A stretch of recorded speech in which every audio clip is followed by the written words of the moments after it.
Zumrad va qimmat filmida xonanda Shahzodaning har xil haqoratli so'zlar qilgansiz. So'kkansiz, fohisham degansiz, urgansiz. Bu improvizatsiya bo'lganmi yoki ssenariyda bo'lganmi? Yo'q, biz endi yoki Shahzodadan urgisi kelgan. Yo'q, Shahzoda hayotda Ziyoda juda ham Zilola juda ham aqlli, madaniyatli, odobli, juda ajoyib qiz. Unga nima deydi, qo'l ko'tarish yo'qda tursin, qattiq gapirgiz ham kelmaydi. Lekin u yerda men aktrisaman. Aktrisa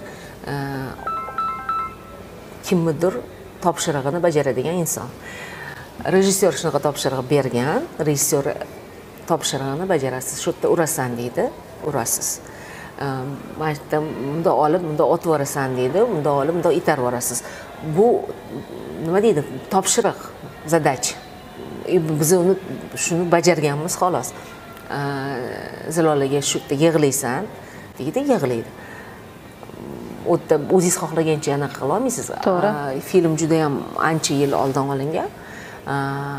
U paytda ssenariydan chiqib ketilmas edi. Ssenariy oldin bizdan aqlli odamlardan tasdiqdan o'tardi. Har bitta so'ziga e'tibor berishardi.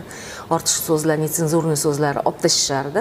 O'shandan qolganini, mana shu so'zlar qolgan. Men ssenariy bo'yicha hamma gapni nima yozilgan bo'lsa shuni gapirganman.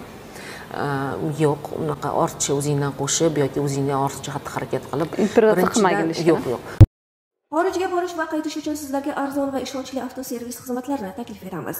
UzAvto Transservis maslahatli cheklangan jamiyati avtobuslarda sizni manzilingizga xavfsiz va muammosiz yetkazib beradi.